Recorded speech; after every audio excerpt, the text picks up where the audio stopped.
Hey guys, welcome back to the channel. This is part 11 of What If Naruto Became a Green Lantern. If you guys enjoyed this What If, and want to see part 12 of it, comment down below, and let me know.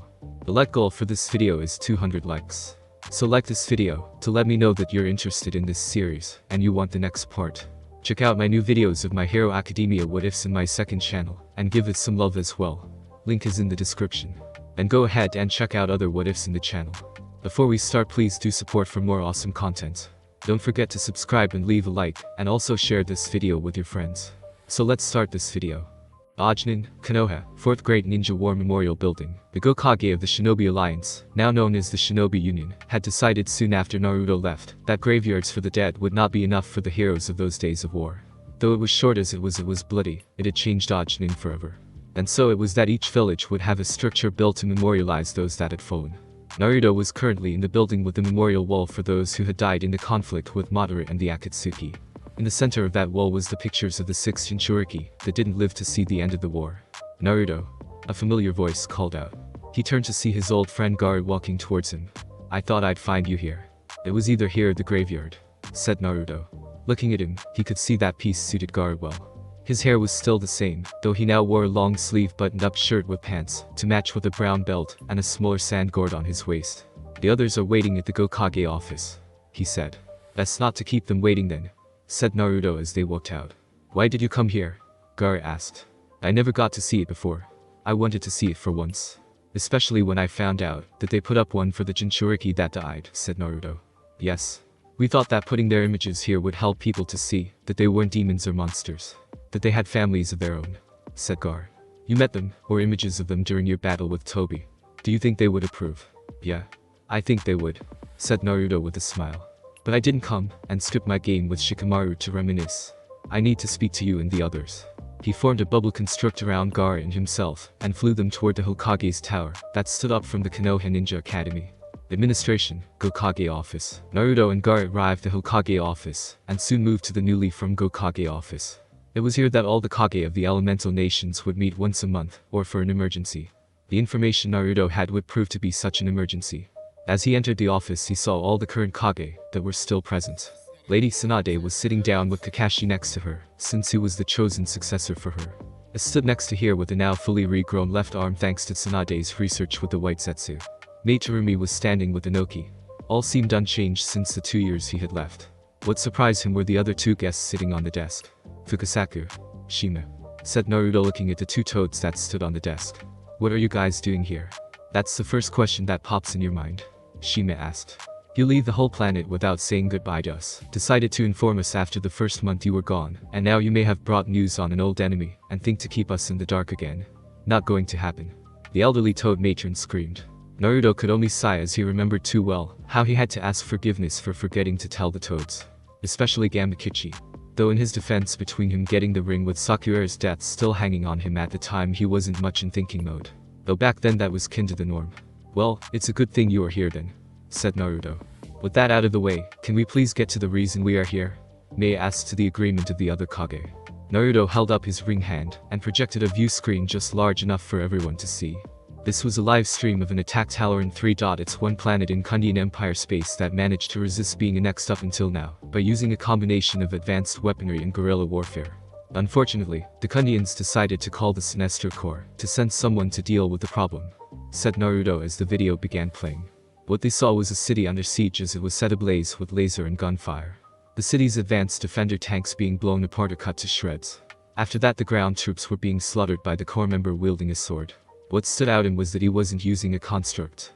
It was in fact the legendary Kusanagi sword that the person wielded along with construct versions of other ninja weapons. And the identity of the person using it was unmistakable as they saw the pale skin, yellow snake-like eyes and long black hair of a man that had vanished after the 4th Great Ninja War. Orochimaru. Tsunade hissed. He was probably sent there to appease the Kundians after I stopped the attack on Atrasis, said Naruto, deactivating the image of their old enemy.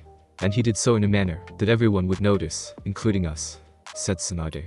Has there been any activity from the remnants of the sound village he had created, or from the bases we have found over the years? Asked Garrek. None from anywhere, whether it was his old hideout where Sasuke joined with him, to his base in the Kusagakure, the land of Iron Base, not even his lab on Demon Island. It's like they vanished, said Kakashi. If you want, we can provide additional scouts to look into these areas, see if we can help in case you missed something, said A. Us as well, said Inoki with nods from May. We will also be double-checking Ryuchi Cave to see if any of the snakes are being summoned. Though I doubt the white snake sage will be forthcoming, said Fukasaku.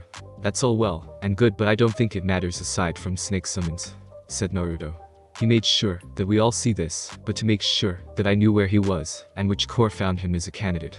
I doubt he will be returning to Ojnin anytime soon, but it's best to be prepared. Which then leads to another topic I want to discuss, said May. So far we haven't had any sort of response from another alien species since Naruto started being a Green Lantern for this sector. Which is well and good, but sooner or later they are going to find out about the origin of the man who has given so much to the sector, if what Lady Tsunade had told us is true when you saved that planet. You told them about Betrasis, said Naruto. As a member of the Gokage, that we formed soon after you left, we hold no secrets from each other when it comes to our village's citizens, said Tsunade with a smirk. The fact is then that we need to start getting ready for the day that the galaxy starts to notice our planet in the grand scheme of things. And we were thinking of maybe being more proactive on that front, said Inoki. You mean like going out into space? As in build a ship? Naruto asked. They all nodded in response. Naruto then put his hand to his chin and paced for a few moments. He then turned and answered. I know someone who could help. And a friend in court who has been itching to come here for a while to learn more of our medical techniques for 2 years. But it has to be without the Guardians finding out anything about our techniques or jutsus. And when I mean Guardians, I mean anyone who is short, blue and not named Ganthet or Sade. In fact, if need be, ask if either one can come with. Is that clear? Naruto explained. Kakashi and the Gokage looked to each other for a moment before consenting. Then I think it's a great idea. You're right. The time for Ojnin getting noticed by the galactic community is coming, and we do need to be ahead of that when it comes, said Naruto. We will start looking for volunteers. See who's willing to go up to the stars. Said A. Personally, I'm not going. I need to stay here. And the old man here isn't for obvious reasons, said May. Hey. I can if I say, Inoki began before his back gave out on him again and was groaning in pain. They laughed seeing that. Well, if that's all guys, I need to get back to Earth. Gotta get to training the others. I will send you the designs for a ship on my next visit, said Naruto turning to leave. Naruto, why don't want the council to know anything about our jutsu, or anything about yourself for that matter? Garrek asked. Because I don't want them trying to replicate anything from us. I want us to stay as exclusive when it comes to that as we can, said Naruto. You make it sound like there are other species that can have a chakra network besides us, said Kakashi. This made Naruto silent for a moment. Are there? I don't yet. But since our chakra is made up of physical and spiritual energy, then who's to say? It's a big universe, said Naruto. One more thing. Granny, did you get what I asked for? Yes, I did, said Tsunade, pulling scrolls. The scrolls for rest of the elemental affinities, including, thanks to the fellow Kage, techniques for lava, magnet, and boil releases, as per your request. Though I thought you were just sticking with wind and lightning. Those will still be my primaries. But thanks to being exposed to the tailed beast chakra, I now have more to work with. Best to know the jutsu in case the situation in a battlefield changes. Naruto stated, using his ring to put them into a scroll construct. Since I'm training the team, it's best I also train myself to be better as well. In all aspects. Training the team to better themselves and also bettering yourself, said May. An admirable way of thinking. Some might say a good one for a leader. Anyway, I gotta go. Tell Shikamaru our game is postponed, but I will be playing him again when I get back, said Naruto, quickly changing the subject while putting the construct on his back. I will let him know, said Tsunade as Naruto ran out the door. Then Naruto rushed back and popped his head in. And tell him to take Temari out more. Don't let him lose that girl, said Naruto. Aren't you worried about Hinata with Kiba? Kakashi asked. Nah, she can take care of herself. Plus, I hear they hit it off and moving in, so they're okay in my book, said Naruto. They're going, Naruto, called out Tsunade, to which Naruto smiled and headed her orders and left. Do you think that what he said may be possible? Asked May. Like he said, it's a big universe out there. In any case, Kakashi and I have a list of volunteers to write. I suggest we all do the same, said Tsunade. Great, more paperwork, said Kakashi in the missing the old days tone. The rest walked out of the office as well, though he could see that looks of dismay at doing their jobs as well. There are days where sometimes I wish it was the old days. More action and less paperwork, said Inoki. Now I have to find someone else to take this job faster. I hate it. Tsunade at least has someone to fill her shoes and do the paperwork, said A. I'm standing right here, said Kakashi. Come on, said Tsunade as they followed the others out and they headed back to her office. I get the feeling Naruto made the right call not to be Hokage. I'll bet he said, just to avoid the paperwork, said Tsunade. We both know that, whatever he's doing with this team on Earth, is probably more work than we do any day, said Kakashi. Tsunade had a sinking feeling that he was right. Now in justice, Wally sped across the room for a few seconds before once again landing on his back from slipping. Damn it, why the hell are we forced to wear these thin sole shoes every time we warm up? He asked his Dino over, and helped him up. To help you with your footwork, said Dino. As we have stated to you 3 times now, said Naruto, getting a little annoyed with the complaints from him. Which thankfully, were only from him. Days after the fight with Amazo, Naruto, and Dino got together to figure out the route on how to train them in combat. They then both agreed that getting the team these thin leather shoes would help them improve their footwork. The shoes caused the wearer to slip when distributing one's weight poorly, so they were good at highlighting any flaws in a person's footwork. They took the warm-up routine rather well. Gen asked why she needed to learn, since she mostly flies, but Naruto explained that sometimes you have to face your enemy face to face, and will be forced to the ground at times. The one who had the most complaints was Wally, as every time he tried to use his super speed he slipped and fell on his ass. Alright everyone, warm-up is over. We're going to be doing sparring today. Robin and Kid Flash with me. Gan, Calder and Superboy with Naruto, ordered Black Canary. They moved to their respective places and began. Alright, Calder, I want you and Gan to go against each other. And make sure to try and use your shape-shifting like we practice in Gan. Try to envision your body as a weapon construct. Calder, try to keep your water constructs varied from weapon to weapon. Naruto instructed. Understood, said Calder with Gan nodding in return. Since becoming assistant instructor to Dino, Naruto focused on these 3, while she handled Robin and Wally. They decided on this, mainly because of Naruto being a Green Lantern with a ring that could project whatever shape he needed. The same could be said for those 2. With Calder it was simple. Water was formless, and his water bears with his magical training in them allowed him to change them into any form that he needed, much like Naruto's ring. However, Calder mostly preferred swords, whips, and maces. So, his job was to get Calder to be less predictable and less traditional. Expand his possibilities. For the young Martian, Naruto knew it was going to be more tricky given that her shape-shifting, along with her other powers, were still raw in terms of skills with them, and just by whatever age or experience difference between her and her uncle. But given time, he was training her to shape her body into a weapon, whether trying to form her hands into blades to even moving her organs around to avoid fatal blows. Though she stated that her mental powers would still be her first thing to work on. And Superboy was there, mainly because Naruto could handle whatever bruising that the boy might, keyword might, manage on him. Strong though he was, he still wasn't at Superman's level, which was a concern for them. Superboy, let's go, Naruto said, gesturing to him, while removing his red hooded jacket. The boy of steel smiled, and took his place in the center of the computerized map beneath them. He started with jabs aimed at the face, which Naruto managed to deflect easily. He switched to right and left crosses, which Naruto also dodged, blocked, and deflected to teach Superboy to counter-attack by redirecting blows. It continued for a few minutes, in which Naruto not only deflected punches, but also watched the boy move. He had improved, but his boxing technique was still wild and had holes. Then came the inevitable frustration, which led Superboy to rush and overextend his right straight. Naruto pressed his own attack, feinting a right cross before low-kicking across his knee, which gave out from the sudden pain. Naruto pulled a spinning back fist and a spinning roundhouse kick combo that sent the young man to the ground with a hard thud. You're still rushing in like a charging boar, absent any thought of your attacks. And therefore no plan, said Naruto, walking to him as Superboy stood up, albeit a bit slow, wiping his mouth of blood from the cut on his lip, which healed quickly. When faced with a more powerful opponent, draw him to you, then counter, said Naruto, placing his fist on the boy's chest to further emphasize the point. Again, Naruto ordered. Naruto pressed the attack first, and Superboy managed to block the first 2 jabs, before getting side-kicked in the stomach. Naruto moved for a right cross, which the boy ducked under. Naruto then flew in with a straight, which Superboy countered, and threw a right hand again. Naruto dodged it, but didn't see the Superboy twist, and used a spinning back fist. A rare mistake on his part, and he felt the attack land, forcing him back. Everyone stopped for a moment as Naruto held his jaw from the attack. He looked at Superboy with a smile on his face. Finally, my words have pierced your thick skull, Naruto said. Superboy smiled back at that. Superboy, Dino called out, practice your grappling with Calder. The boy of steel looked to Naruto, who confirmed the order. He left to join up with Calder. Robin went on to train with Wally, the young speedster, having to move at normal speed. Naruto then walked over to Dino.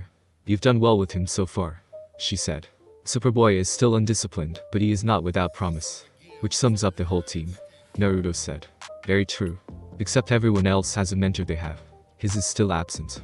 That is something that must be addressed, and soon. Lack of someone who is supposed to be your mentor can be debilitating, Dino said. You sound like someone who has done counseling sessions. Naruto said. Well, along with being trained by some of the best fighters on the planet, I also have a degree in psychology. I figured I could help some of my friends and other heroes when the need arose. Dinah said. A wise idea. Naruto said with approval. And you're right. Superboy's situation with Superman must be addressed, and sooner rather than later. Though I don't think he is the major problem. Then who is? She asked. Naruto gestured to Wally, who was once again on the ground. Oh. Wally isn't getting the training done with his footwork. Mainly because he finds it boring. He relies too much on his speed, and not enough on proper technique. He also has a serious ego issue. In short, he's a good guy, but needs some refinement. More than even Superboy. Naruto explained. Then we will have to just get him interested. I have an idea to help him with his footwork that might work, said Dinah. Good. Though you might have to wait a bit. School for him is about to start, Naruto said. I'm a patient woman. At least when it comes to this, Dinah said with a smile. It was then that Dinah called time, and the session was over after that. Still don't see why improving my footwork has anything to do with my speed, Kid Flash mumbled to himself. Naruto just shook his head as he watched him pass. In any case, I better get going, said Naruto, quickly transforming into his uniform. Where are you going? She asked. To talk with a certain someone about a favor, he said with a tone that indicated that he didn't want to talk with this person. The person wouldn't happen to dress like a bat, would he? She inquired, though she got the feeling she already knew the answer. Fair warning. He doesn't like it very much when someone enters his city without permission. I understand, said Naruto as he walked to the Zeta Tube. And he will want something in return, whatever your favor is, she warned. I know, said Naruto as he put in his key code at the Zeta Tube. That's what I'm afraid of. And then he vanished in the tube. Gotham City. Despite what he thought of him, Naruto had enough respect for Batman to not openly interfere with any major cases he may have been working on in what he deemed his city. So Naruto took out some smaller crimes. From a mugging attempt on someone to even an attempted sexual assault, Naruto flashed his ring around town. The last one, he left the foreman that attacked the young lady more than a little beaten up, while at the same time using his ring to call the police and console the young lady. Then Naruto just stood on a roof and waited. Took you long enough, said Naruto. He then turned around and saw Batman standing behind him. He could already tell he was not happy. I take it Black Canary told you how I feel about others coming to my city? The Dark Knight asked. Yeah. So can we skip the lecture? Said Naruto, beating him to the punch. And you're welcome. For the minor crimes I stopped while you were on the case finding the scarecrow. How did you know about that? Batman asked. After I stopped the gang rape attempt, I overheard the police officer talk about how he was targeting the mayor tonight. And that he was glad someone was keeping the peace while you were after him. Naruto explained. Batman grumbled at that. I take you didn't come here just to give me some help, he said. What do you want?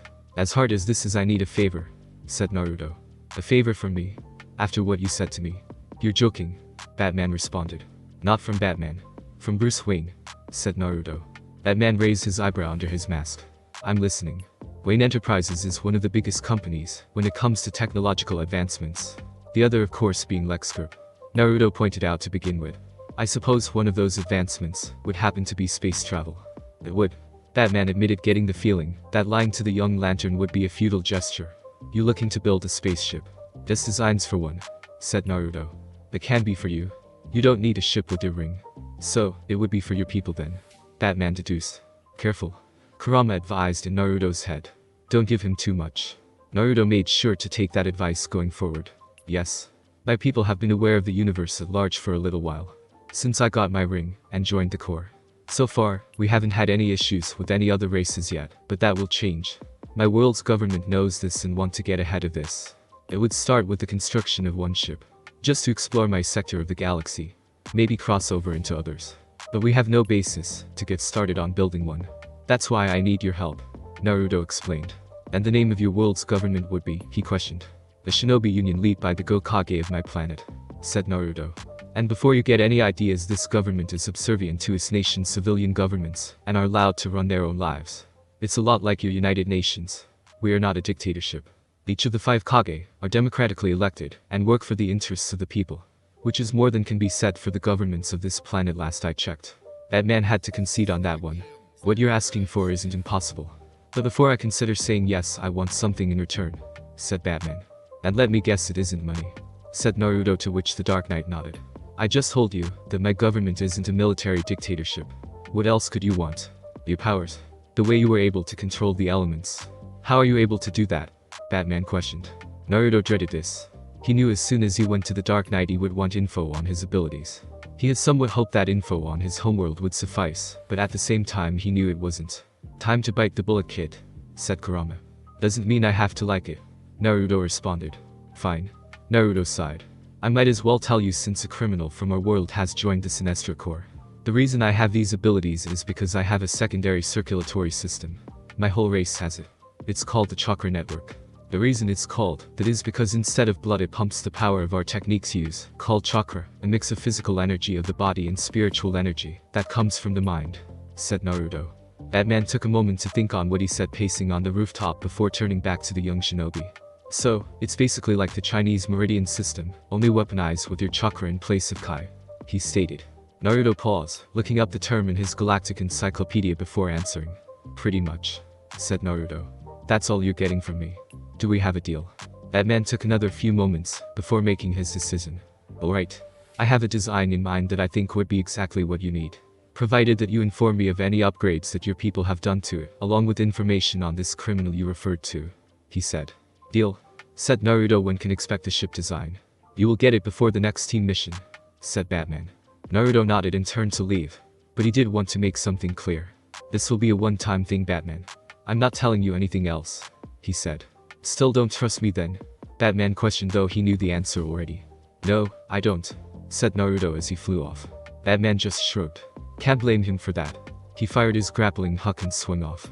Naruto, Kurama called out as they flew back to Mount Justice. What is it? Naruto responded. I know you said it would be the last time, but I was thinking of some way that the other tailed beasts might be able to help with space travel as well. Or at least something for when in fighting in space.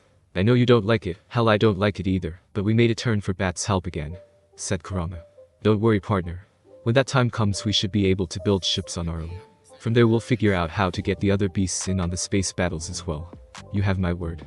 At the moment, though, I think I've said enough to him, said Naruto. Kurama nodded. From then it was silence on the way back. Mount Justice, daytime. Hello Megan.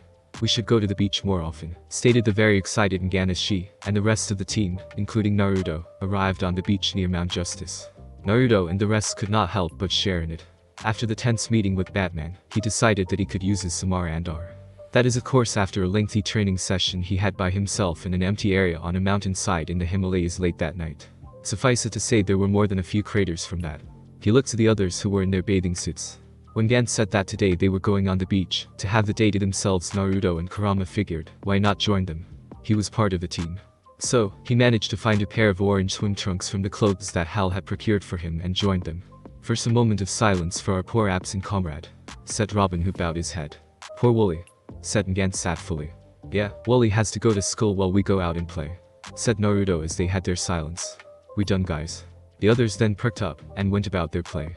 First of course was basically playing in the water like anyone would, which then gave Naruto an idea. Hey Calder, Naruto called out. You up for a little light training exercise? Naruto, the point of being on the beach is to avoid stressful activity, such as training. Robin, who was splashing against Ngan before Superboy came in with a cannonball from high altitude. Ngan laughing at the joy of it all. It won't take long, and it's not strenuous, Naruto explained. Very well, said Calder. Naruto then activated his ring's energy field and went deep underwater as Calder followed. Calder, your main weapon is water. Hence why you need those bears of yours to channel it through those tattoos on your arms, said Naruto. Yes. As I gained and learned them from Queen Mara at the Conservatory of Sorcery in Atlantis, before I became the protege of King Warren. The man you know is Aquaman, said the young Atlantean. And you use them to create weapons mostly, even while in your home element, said Naruto, to which Calder nodded. Naruto then formed a number of hand signs confusing the team leader. Water style, water dragon jutsu, he declared suddenly. From the water itself a dragon had formed before them. Then it rushed towards a rock face in the water and crushed it on impact. Calder watched eyes wide and mouth wide open at the sight before him. That is one of the techniques I have from my homeworld. Techniques that allow my race, to varying degrees, control the elements. Point is here I can do whatever kind of water technique I want. And though not the same, with your magic you can do the same thing, Naruto explained. I never thought about that, said Calder, looking at the water with a new perspective. What you did was something I've only seen Queen Mara, or the more advanced students at the conservatory, be able to do. And you can do the same. Water manipulation is something you already have down. All you need to do is expand your mind to the possibilities and use your imagination. Cause here, underwater, you can be near unstoppable, said Naruto. Guys, if you are done with the lesson, we are cooking some hot dogs for lunch. Gan said telepathically. On our way, Naruto responded. Think about what I said, Calder. And remember, use your imagination, said Naruto. I will, said Calder. Naruto nodded and they floated back to the surface for the meal. From then on, the day proceeded to a game of volleyball to burying Superboy in sand while he lay there. Naruto, on the other hand, went back to the water and swam some more, since swimming helped him relax. It helped when he was thinking about the Meridian system Batman mentioned. You still worried about the possibility that maybe our race isn't the only ones who can have a chakra network, aren't you? Kurama asked. Aren't you? Naruto asked. Yeah, a little bit. Not as much as you though, apparently, said Kurama. That's because you are not the one who has to make the decision on whether or not, if humans have a chakra network, should I awaken it like Hagoromo did for the Ajinins. Besides, Orochimaru has probably researched the possibility that other races can use chakra already, or he will eventually, and I can't afford to be caught off guard, Naruto said as he floated in the sea backside up, looking at his right hand. The hand that once bore the sun symbol, that he inherited to match Sasuke's moon symbol, before they had sealed Kaguya. Look, Naruto. As someone who knew Hagoromo, I gotta tell you, he made a lot of bad calls before his time was over. The biggest you already know with his sons. Now giving the Ajinins chakra and trying to teach them the religion of ninja was all good on paper, and it did give people ninjutsu. Kurama explained. Which is the weaponized version of what he taught. And Ajinin was at war at one time, or another for Kami knows how long. Naruto stated. Until you stopped it. Granted, you suffered tragedy from the end result, killing your former best friend who killed the girl you loved at the time, but you stopped it. Point is, if anyone is more qualified to decide how humans, who may or may not have potential chakra networks, how they should be taught, and who among them can handle that responsibility, that's you, said Kurama. Naruto floated in silence as he clenched his hand into a fist. I hope you're right, said Naruto. I am. Though if you do give chakra to people, please be selective, said his partner. That put a smile on his face. Naruto, this is Calder. Batman has reported with a mission for the team. You are needed, said the Atlantean via his earpiece. Roger that, on my way, said Naruto, picking himself up on the water and started walking back to Mount Justice. Anything else I should know? Green Arrow is also in the cave with his new protege, and she wants to join the team, said Calder. Well, our ranks just keep growing, said Naruto as he approached the team. He saw him walking on the water. Would you guys never seen someone walk on water before? Calder was the first to shake it off and ordered the team to get back. Once there, they changed into their uniforms and waited in the main chamber waiting for Wally to appear. Along with Batman and Red Tornado, there was Green Arrow and a young teenage girl with them. Said girl appeared to be of mixed descent. Half Caucasian and half Vietnamese, with blonde hair tied in a ponytail. She had a slender, yet athletic build which made Naruto believe that she had been trained before meeting Green Arrow.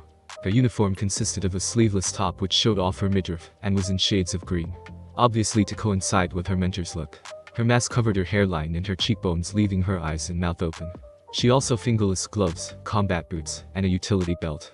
And like her supposed mentor, she had a bow and quiver which Naruto assumed held multi-purpose arrows within. Before anyone could ask who she was, the Zeta Tube activated and revealed Wally. However, he was in full beach mode with the radio and everything strapped to his back. The Wallman is here.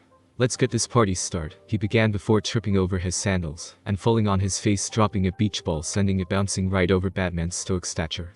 Naruto face palmed seeing this. Did you give him the message saying that we had a mission briefing? He whispered to Aqualid. I did. Apparently he didn't receive it. Calder grumbled. Wow, Wallman. Cool codename.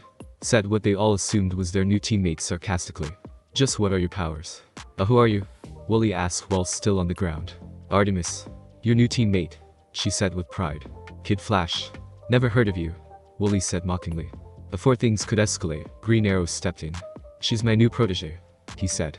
Kinda obvious given how her outfit resembles his. Naruto thought to himself. What happened to your old one? Wally asked. It was then the Zeta Tube activated once again. Recognize, Speedy. B06, said the computer as a tall auburn young man arrived. He sported gear similar to Artemis and their mentor, only he was decked out in red and wore a domino mask. Well, for starters, he doesn't go by Speedy anymore, he declared. Call me Red Arrow. How original, quipped Kurama. Or you look replaceable it seems, said Roy, interrupting Green Arrow. It isn't like that, you told me you were going solo, said his mentor. So why waste time looking for a sub? Could she even use that bow? He asked as if not noticing she was standing right in front of them. To say that Artemis was getting frustrated was an understatement. Before she could call him out, someone else stepped in. I'm pretty sure that she can, given that she's here, said Naruto as he stood in front of the pair. The newly christened Red Arrow sized up the newcomer in the conversation. Didn't know Green Lanterns took proteges. Guess they have a junior league there too, said Roy. Actually, I'm fully trained as I'm sure Artemis is. And for the record, I spared your mentor from further harm at the hands of a killer android a few days ago, Naruto stated. And he saved Dinah's life. So, a little respect would be in order. Green Arrow said. Anyone who saved his girlfriend was okay in his book. As long as they never hit on her, that is. This gave Roy time to pause, when Wally decided to jump into it as well. Who are you? He asked, directing the question to the young girl in question. I'm my niece. They both said at the same time. Well, that's a lie straight up. And not even a coordinated one at that, thought Naruto. Yeah, and you can bet, the Bats is in on it, and Robin saw the same thing you did. Kurama pointed out, given the smile and the fact that he pointed out on Ollie, having a niece in a questioning tone. But you are not being replaced, said Calder, trying to reason with his old friend. We have always wanted you on the team and we have no quota on archers. Besides, if we did, you know who we would pick, said Wally in a gesture of goodwill. Though not all of us would agree with that, Naruto said, already not liking the entitled attitude of the third archer in the room. Having heard of how he walked out on his friends before their unofficial first mission into Cadmus. Like he said Artemis. So, get used to it, Baywatch. I'm here to stay. It was then that Roy began to walk off before Calder walked up to him. You came to us for a reason, said Calder. Yeah, a reason by the name of Dr. Serling Raquette, Roy stated. Robin pulled up the doctor's information on the screens in the room. An robotics genius and Clatronics expert at the Royal University at Star City. Vanished 2 weeks ago, Robin stated. Abducted 2 weeks ago. By the League of Shadows, said Roy. Wow. You want us to rescue her from the shadows? Robin questioned with excitement. Hardcore, said Wally, fist bumping with his friend. Sorry to kill the enthusiasm, guys, but I'm guessing he rescued the doctor from them already, said Naruto. Though I'm guessing there's something else involved in this case. You're right. There's one other problem, said Roy, bringing up designs on a weapon that looked like an advanced canister. The shadows had already coerced her into making a weapon. Doc calls it the fog. Millions of microscopic robots and fly out into a fog to the naked eye, said Roy. Hence the name, said Robin. Yeah. Nanoscopic infiltrators that disintegrate anything in their path. Concrete, steel, flesh, and bone, said Roy. But it isn't just destruction. Their real goal is theft. They infiltrate computer systems, then eat and store the raw data inside them and deliver it right to the shadows. Providing weapon designs, strategic defense, classified assignments, advanced science and tech. You name it, they take it. Perfect for extortion, manipulation, and power broking. Sounds like the shadows, said Artemis. Like you know anything about the shadows, said Wally with a smirk. She might know more than some people, said Naruto, which earned a glare from Wally, but a smile from Artemis. Why are you taking her side? He asked. I'm not. But it would be stupid to just assume she doesn't know anything, Wally, said Naruto. Anyway, said Roy. Raquette is working on a virus that will make the fog inert. But if the shadows know she can do that, said Robin. Like any assassin group, they will target her before she can finish, said Naruto. Where did you put her? I stashed her in the local school's computer lab, the young archer stated, pulling up the image of the school. You left her alone, his mentor questioned. She's safe enough for now, said Red Arrow. In that school where there are enough windows for someone to crash through if they wanted to be obvious. Or better yet, a rookie sniper could take her out from like several meters away, if not miles. And don't even get me started on the numerous vents in this school, where someone could crawl through and again kill her. Naruto listed. Other than those, she's perfectly safe. You got a problem with how I do things? Roy challenged. When you're being an ignorant asshole with someone's life, yeah I do, said Naruto, glaring down. My first mission as a lantern involved getting into a fortress to save a fellow Green Lantern, and the best way I found was through the Stronghold's fence. And it was still more secure than a high school. If I can do that, then the League of Shadows, who I assume have more than a handful of capable assassins, can do the same in a less than secure building. Roy looked to the other and they, even Wally, seemed to agree. Though Green Arrow decided to try and play peacekeeper. Okay guys, let's take a breather, right? He said, making sure that Naruto and Roy were away from each other. He has a point though. So, let's you and I keep it that way. You and I? Roy questioned. Don't you want to take your new protege? This time it was Batman who put a hand on his colleague's shoulder. Green Arrow then calmed himself. You brought this to the team. It's their mission. Which means it's hers now too, he responded. Then my job is done. Roy scoffed before pushing his way past Naruto and back to the Zeta tube. Recognize, Speedy, said the computer. That's Red Arrow. P06 update, said Roy as he disappeared. Naruto then couldn't help but notice how Wally still glared at Artemis, which she returned in kind. Oh, this is going to be fun, he thought to himself. Before he left, he saw Batman with a datapad and walked over to him. Is it? He asked. Batman gave him the pad and Naruto looked at the design for a new spacecraft. The code name on the file was Javelin. Everything you need is on the pad. I'm sure it will be satisfactory for your people," said Batman. Naruto nodded before using his ring to scan the contents of the pad. After he was done, he handed it back to the Dark Knight. "My ring has copied the information. I will send it to my people's computers so they can study it and get to work," he said. "And you will keep me informed of any changes that are made when the ship is built?" Batman asked. "As per our agreement," Naruto grumbled. "If we are through, my team needs me." Batman nodded and Naruto flew to the docking bay to join the others. Happy Harbor. The team arrived at the school where a cat was working on the virus. Gan was outside on lookout duty, while the rest of the team including Naruto stay inside with the doctor. "Miss Martian, link us up. We do not want the shadows intercepting our comm. Order Aquila telepathically." A moment later, Naruto felt the connection with Kurama once again, preventing anyone from finding out about him. "Everyone online?" Gan asked, to which everyone confirmed. "Wow, this is weird." Artemis mentioned getting used to hearing everyone in her head. "And distracting." Serling responded while typing on her keyboard as she configured the virus. "Bad enough that I have to create an algorithm in a computer with less RAM than a wristwatch. Now I have to hear teens speak in my skull. Lady, you sure do complain a lot when people are trying to help you," said Wally, who was in stealth mode along with the Aquila eating a snack bar. "Pot.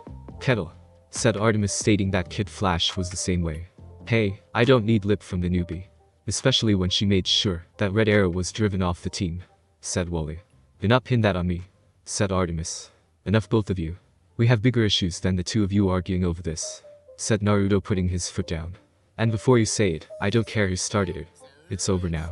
They both stood in silence after that, with Wally taking another bite of his snack. "I think I will help Miss Martian and Superboy patrol the perimeter," she said, walking off. "You might want to consider giving her some slack.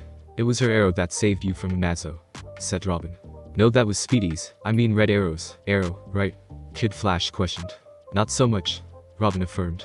"Well, I'm not going to give her the satisfaction," said Kid Flash. "You know I can still hear you," said Artemis. The speedster groaned in frustration. "I just couldn't get the Justice League," Serling said, pinching her nose. The Aquila decided to pose a query. "The computer virus won't be much use if we cannot find the fog. Can you track it?" he asked. "First, my utility fog isn't a weapon. It's science. Brilliant science. And of course, I can track it, but would have to go online. Might as well put up a neon sign that says assassinate me," Serling explained.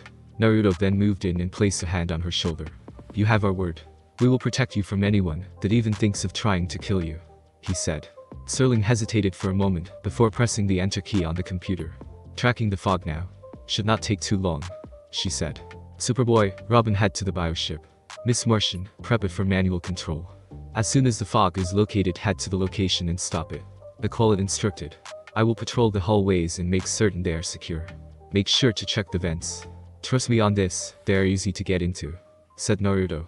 The Aquila nodded in response, with Kid Flash leaving to guard the door. Outside, Superboy finished patrolling his side of the skull and leaped over to the other side to join Miss Martian and Artemis as he prepared to leave on a moment's notice. To which the female archer started to check him out. That boy," she said, which of the boy of steel turned around. "He can hear you." "We all can hear you," said Miss Martian with a disapproving tone. "Oh, I know," said Artemis, as if stating the obvious. Soon enough, Aquila told them that Serling had located the fog, and Robin and Superboy quickly left on the bioship to find it before it reached its next target, which then left Miss Martian and Artemis alone once again. "You embarrassed Superboy," said the Martian in a tone that suggested a little jealousy perhaps. "Didn't hear him say that," the archer responded. "Must you challenge everything?" Miss Martian asked. "Where I grew up, that is how you survive," Artemis responded. Unknown to them, they did not see a woman dressed in a green kimono with a Cheshire Cat mask sneak past them as the assailant sneaked into the school. From there she moved into the school. Kid Flash smoked in front of the door until he noticed a shadow on the ground, to which he quickly followed. The shadow led him into the school pool, where he rushed and slipped from a large pile of balls that had been laid out and landed hard on the ground. His last sight was seeing the bottom of a boot before he fell to unconsciousness. The assassin then pushed him into the water where he might drown. She then sneaked into hallway and cracked the door open a crack. However, instead of seeing a cold guarding Serling, she instead saw a green lantern in the room. Shocked at first at possibly facing the powers of a lantern, she still had a mission to complete from the shadows. She could only hope to catch him off guard. So, she threw a poisoned shuriken at the doctor, which Naruto immediately saw and plucked out of mid-air with a tendril from his ring. "Doctor, get down and behind something," said Naruto while mentally telling his teammates that he was under attack. The assassin then burst in and threw 3 more shuriken at him. This time though, Naruto caught them in between the fingers of his gloved right hand, while avoiding any contact with his skin, and tossing them aside easily. Impressive, said the assassin as she pulled out 2 sei from her back. Naruto answered by creating 2 kunai constructs. Kinda figured you poisoned those shuriken for greater effect in taking out the security of your target, said Naruto as he rushed forward. The two began clashing with their weapons, matching strike for strike, feeling each other out. Well, aren't you the smart one of the bunch? She said as she blocked 2 swipes, and a stab by him. These proved to be a feint, however, as she did not see him forgo 1 kunai construct, which left his left hand free to deliver a palm strike that landed on her face at blinding speed, the force of it sending her backwards to the wall behind her. Naruto then pressed on, sending a front right kick to her. She dodged it, but saw the kick leave a crater behind as the foot landed on the wall. She then threw one of her sei at the doctor, but Naruto raised his hand. Wine style, air blade jutsu, he said, sending his hand down. From there a blade of wind came down, and destroyed the side before it was a centimeter to Serling. Cheshire, being the professional she was, kept any surprise she may have on hold as she tried to press her attack, hoping to catch the young shinobi of guard, which proved for naught as he dodged and deflected her strikes easily. Naruto noted that, while she was highly skilled, she was not the best kunoichi he ever fought. He fired back with sidekick, which she blocked, but it was another feint as he slid down to kick her legs from under her. He then jumped up to punch her, but she avoided it, and his punch cratered the ground beneath it. While in the air, however, he jumped up and hit her with a knee to her chin, and a spinning roundhouse kick to her stomach, sending to the ground again. The assassin recovered. Before she could do anything else, she was disarmed of her remaining sai by an arrow from behind. She looked to see Artemis there. "Don't move," said the archer. Cheshire looked between the two of them as she had trouble catching her breath from her brief fight with the Green Lantern. "They just kicked my ass better than Dad did," she thought to herself. "This is maybe too interesting," Cheshire said. From there she threw a smoke bomb, right when Kid Flash rushed in as she disappeared in a puff of smoke almost into Artemis, to which she quickly backed away from. "Kurama, can you track her through her emotions?" Naruto asked. "No." Strangely enough, other than a few jolts of surprise, she did not seem to experience any negative emotions during the fight. "And her sense seems to be gone as well," his partner told him. "She's getting away." "You're letting her get away?" Serling yelled. "This is all your fault. How'd that shadow sneak in here?" Kid Flash accused, to which Artemis glared at him. "That's not exactly fair." "I was outside too," said Miss Martian. "Outside being distracted by her," said Kid Flash. "Besides, I can't be mad at you. You gave me mouth to mouth." "We heard that," Naruto and the rest said mentally. "Dang it," yelled Kid Flash again. Miss Martian then walked up to Artemis. "I didn't do half as well in my first battle. And I know you haven't been Green Arrow's sidekick for very long," said Miss Martian. "Yeah. But Green Lantern had the situation under control. All I did was give her an easy way out," said Artemis. "She was going to do it anyway, whether you came in or not," said Naruto with reassurance. "If anything, you added to the pressure on her and helped save Dr. Urquette's life." Artemis smiled at that. "Focus everyone. The shadows will be back," said Aqualid. Robin to Aqualid. "We are over Philadelphia and have found the fog's next target, Star Labs. But we're too late, the building is destroyed. The fog decimated it. This is really bad. Star Labs is cutting-edge science, and now their secrets are in the hands of the enemy," Robin reported. "What's our next move?" Naruto asked. Aqualid turned to Serling. "Rescan for that fog. Find it. In the meantime, we are moving the doctor. But I do suspect that the shadows will expect this, and after their first failure the assassin will bring in reinforcements," said Aqualid, who turned to Naruto. "Any ideas on how to counter it?" "As a matter of fact, I think I do," said Naruto, smiling under his mask. Gotham City. Professor Ojo drove the van that was carrying the container of the fog as he parked it right in front of Wayne Tech building. So far, the mission had gone well, and it had reached the final phase. He got up from the car seat and moved towards the canister, and programmed the microbots for their mission. He then opened the van's side door, and unleashed the fog onto the building. His satisfaction, however, was short-lived as he saw a green energy bubble surround the gas cloud of robots, which stopped them from going anywhere. He looked to see the Green Lantern from the Young Heroes, who was emitting the bubble from his blasted power ring. Ojo powered up the I-beam on his helmet, preparing to fire, when he heard the sound of something heavy landing near him. He turned to see Superboy walking towards him. Self-preservation kicked in, and he fired at the Boy of Steel instead. Superboy blocked the beam with his arm, and grunted from the effort as Ojo tried to destroy him. He had already lost, however, as Robin got behind him, and knocked him out. "How long can you keep that up?" the Boy Wonder asked. "More than long enough," said Naruto. "Is the virus uploading yet?" Robin checked his holo computer. "Yep. Just need to wait now, and the infiltrators will be out-filtrated," he said with a smile. Naruto just shook his head with that phrase. "What about the others and the doctor?" Superboy asked. "Don't worry, they got the situation under control," said Naruto. Happy Harbor. To say that Cheshire was not having a good night would be an understatement. On her first attempt on her cat, she encounters a Green Lantern.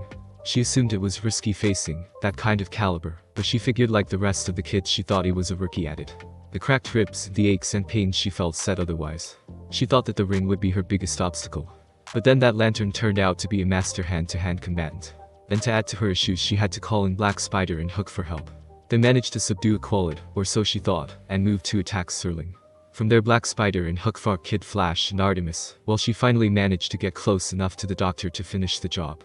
That is until the Doctor turned her head completely around while she was face first on the ground and turned green. She knew she'd been duped and ran out to find her location, while the others fought. Using the infrared in her mask, she managed to trace where Qualid had gone after not seeing his body where they left him. She soon followed the trail. But not before knocking out Artemis, after she went after and tricked her into thinking her knockout gas arrow had subdued her. Though thanks to her mask's air filters, that was not a problem. She found them in the Sandbar Internet Cafe and got to the roof. She threw a gas bomb on the floor past the back door. It went off, distracting the Atlantean. By the time he turned around, she fired 3 darts with poison. He managed to resist it at first before striking wildly with punches which she dodged easily and hit him in the head with a side kick to the head, knocking him out. Finally something easy, she said out loud. Now Doctor, I'm here for my appointment. But as she gripped her say on her holster, she realized something. The Qualid always had water bears and fought with them, usually using sword constructs. She then turned to the unconsciousness boy, only to see him disappear in a puff of smoke. Her instinct saved her as she flipped from her spot on the ground just as it exploded below her. When she landed, she was face to face with the Green Lantern once again. Sorry, the Doctor is busy at the moment. But if you would like to make an appointment, I can take a message. He joked. He held up his right hand and silently beckoned her to bring it. She shook off her surprise and moved in, swiping at him. He dodged her attacks again, before getting behind her and grabbing her collapsible ninjato from her back as she tried to kick him, to which he ducked. He then unfolded the sword and held it reverse grip behind him. Why take my weapons when you have that ring of yours? She asked. Then she noticed that he didn't seem to have his ring on him, which only made her further confused. She shook it off when he didn't answer as he moved forward and attacked. As it turned out, he was just as good with a sword as with a kunai in hand-to-hand, as she could barely keep up with him defensively, never mind attack. As they clashed blades, Naruto feinted a sword strike and hit her with a 2-kick combo to the stomach and face, to which she recovered and kept fighting. It's done, Serling said, mentioning the virus is uploaded, causing a pause in the fight. Virus is uploaded, which means the fog is done. And the reason for going after her is gone too, said Naruto. Though not the entertainment value, said Cheshire, though Naruto could see that she was bluffing. Like Kurama said, there was no negative emotions coming from her, even while they fought. Unless you count her frustration into it. As you wish, said Naruto, who then threw her ninjato into the window, crashing it. Cheshire turned for a second, but it was too late as she felt a gust of wind suddenly force her through the window with a loud thud as he heard her land on the concrete. Stay here, I will be right back, he said, turning his head to Serling. He then jumped out of the window and looked to find her, only to have her gone. All that was there was her mask.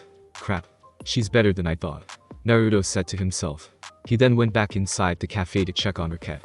Meanwhile, Cheshire managed to hide in an alleyway nearby.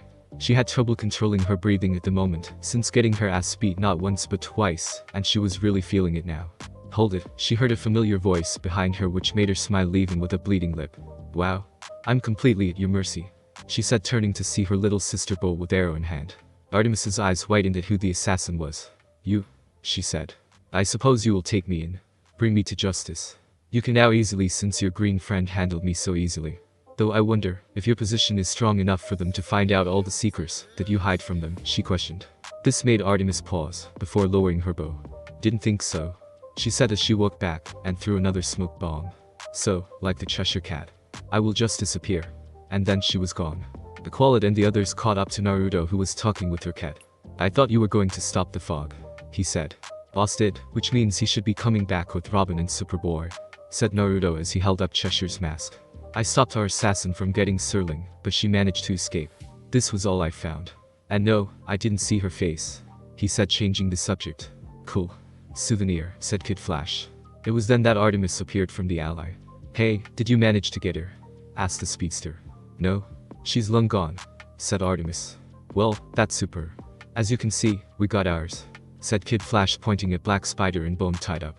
It is fine. Dr. Rocket is safe, and the fog neutralized. The mission is a success thanks in no small part to you, said Qualid. Welcome to the team. Artemis smiled at that. Indeed. We have been needing a long-range combatant for some time, and you fit the bill very well, said Naruto, who offered her his hand for her to shake. I always wanted a sister. Here on Earth, of course, I have 12 back on Mars, but trust me, it's not the same, said Miss Martian. I wouldn't know. But thanks, said Artemis. Gan then elbowed Kid Flash to get him to respond. Yo, welcome, he said as he and Artemis shook hands, though it seemed to be an uneasy affair. Well, if that's all, then the boss will see you guys later, said Naruto, which had them all confused, until Naruto disappeared in a puff of smoke. Okay, what is the deal with him? Asked Artemis. Suffice it to say, that our Green Lantern has a varied skill set, it appears, said Aqualid as he put a hand to his to relay the information to the others. Yeah, I know, I just told Robin and Superboy. We are on our way back to the cave. That man will have someone take the doctor home, said Naruto. How did you already know what happened here? Asked Aqualid. My clones relayed the information to me. I will explain when you get back, said Naruto. Please do so. Cause between this and walking on water I am having difficulty keeping up, said Aqualid. Gotham City. Artemis said a tube back to Gotham, the delivery being inside a telephone booth. As soon as she stepped out, however, she heard someone was behind her and drew her bow and arrow. Step out into the light. Now, she ordered. The person in question was Red Arrow. Nice move. Almost made me think you were Green Arrow's niece, said Roy as Artemis hoisted her bow. But we both know you're not. Artemis looked away and said nothing. Still, I'm sure Georgia and Bats have a good reason for lying, so your cover's safe. But I warn you now. Do not hurt my friends, he threatened. Same goes for you, boy, said a voice from behind both of them. They looked to see Naruto appear before them, shimmering into existence. Look, I understand you wanting to protect your friends. Believe me, I do. But how about giving her the benefit of the doubt before threatening her, he asked. Because she's one of my comrades now, and you really don't want to threatening one of my teammates with me around. The two of them stared for a moment before Roy walked past him and away from them. Jerk, said Naruto. Thanks, said Artemis. Don't mention it. As far as I'm concerned, whatever you're keeping from the others is your business. But Robin is going to figure it out. So, you might want to at least think about telling them whatever you think you need to hide, Naruto advised. Artemis took a moment to think on that. I will think on it, alright, she said. I need to go get some sleep. See you tomorrow. Yeah, you will. Cause I happen to be the assistant trainer as well as a member of the team. So, get some sleep. We have a session tomorrow morning, said Naruto. Artemis nodded and walked home as Naruto used the Zeta tube in the phone booth to return to the cave. Infinity Island. Your report, said the voice of -2 Lear. Masters. Addressed Sensei. Before Ojo's capture, he transmitted the Star Labs data you require. But the Wayne Tech intel still eludes us. Once again the young heroes intervene. So, it is fortunate that we have an operative on the inside, said -2 Lear, to which Sensei smiled at this. Thanks for listening. I do hope you enjoyed. If you want a next part of this video, like, subscribe, and comment down below, and turn on that bell notification, and also check out the other videos that I have created and enjoy. See you in the next video. Peace.